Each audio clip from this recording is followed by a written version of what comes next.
First off, I think this would be a horrible trade for the Clippers if they allow this to happen. I mean, this trade proposal here about Norman Powell possibly being traded to the Golden State Warriors, as you see, the Warriors would get Norman Powell, they would get Robert Covington, and the Clippers would get an old ass Chris Paul and a couple of picks. And this is the thing I'm talking about.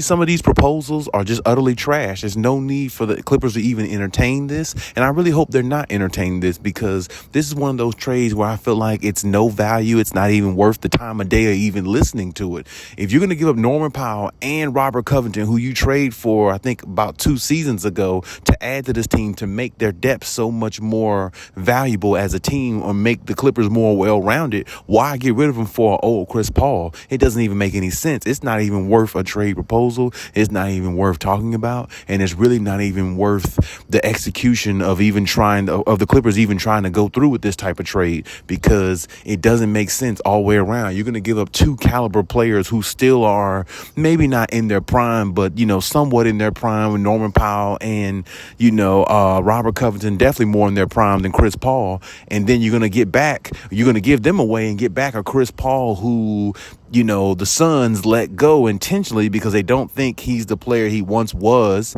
And the Warriors, honestly, I feel like they might even be looking at him saying, well, what can we really do with him that's going to make us so much better? Of course, he could run our second unit, but at the same time, is he going to hold up? Because his injuries have mounted the last few years, and his age has mounted along with his injuries. And that's usually never a good sign for any athlete. So, I mean, when I think about this in its entirety, the Clippers just definitely need to rethink things. This is not even something they need to entertain. This is not something they need to look forward to. This is not something that they need to even think about in regards to, this is what we're going to do. We're going to make this right. We're going to do it this way. And we would add, Chris Paul, and he could make us so much better. Because the reason why I speak on this topic, because when Chris Paul was basically on the trading block from the Phoenix Suns, a lot of people thought Chris Paul was going to where?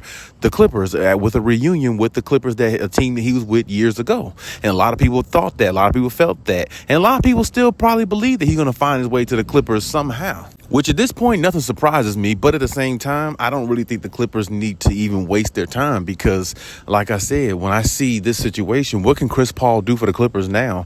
More so than he could do back then. I mean, he did everything he could back then for the Clippers. They still couldn't win because of, the rift between him and Blake Griffin, and maybe some with DeAndre Jordan. But, Chris Paul bumps heads with everybody. That's just the way he is. He's one of those type guys where, he just irritates the hell out you. Honestly, if I saw Chris Paul, I would punch him in the face. I'm just not a fan of his, never have been. I don't even think I would like him personally if I met him. But regardless of all that, that's another topic for another day.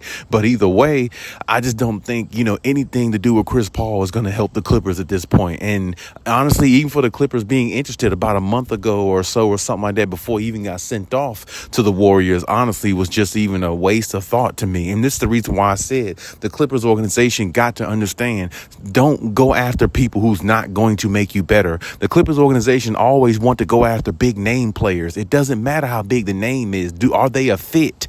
Do they fit with the culture you're trying to build now? You see what I'm saying? Don't try to sit there and just bring up names and any type of superstar or elder superstar or anything like that. No, go after what you need. And honestly, if you ask me, the Clippers don't need much. Honestly, they can take a role player here and there or something like that, but really their team is already what it needs to be. I mean, honestly, if they find a way to get, James Harden or something like that, I mean, more power to them. I personally don't think that's the way to go either, but I mean, that is more firepower. But at the same time, if the Warriors are asking for Norman Powell and Rocco for old Chris Paul, other teams are going to ask for way more than that for somebody like, or the 76ers, I should be specific, is going to ask way more than that for a player like a James Harden who has more left in the tank than a Chris Paul. You know what I'm saying? It's just common sense. So, the Clippers, honestly, they're going to have to just really take a step back and get their guys right, because honestly, getting your guys right, getting your guys healthy is your main thing. Everything else is really like, irrelevant at this time. They don't really need a big three, big four, a big five, and all that. I mean, if the situation works out where you can get that and you don't have to do so much to get it, of course you take it. I mean, that's not, really debatable, but don't go out your way is what I'm saying. As the Clippers organization makes their decisions upon what they want to do this offseason, I'm telling them, don't go out your way to go after somebody when it's really not worth it and when you're going to lose more than what you gain. I feel like, the Clippers are the organization is one of them. They're one of the organization steps in its own way, steps over its own foot, sort of say, in situations like these. So I don't really need the Clippers to drop the ball. I just need them to really stay steady at what they have and keep everybody healthy and work on Kawhi and PG, get their conditioning up as possible.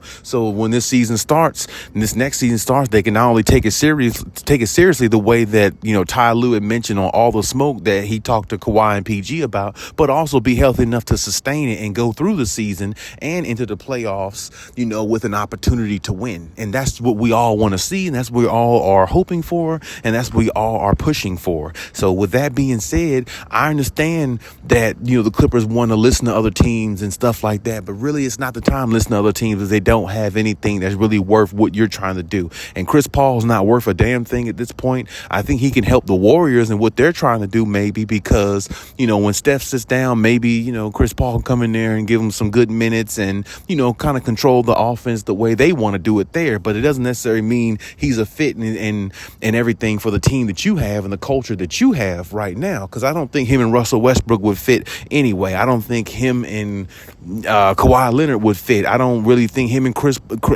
Paul George would fit. I just don't feel like Chris Paul is not even if he was younger, I still wouldn't go after him because I just don't think he's a fit for the players that they have on the team currently on the roster now. So honestly, I would just look past it, don't even worry about it, and move on if I was the Clippers. But hey, leave any comments in the comment section. Let me know what you think as always, and we'll talk about it.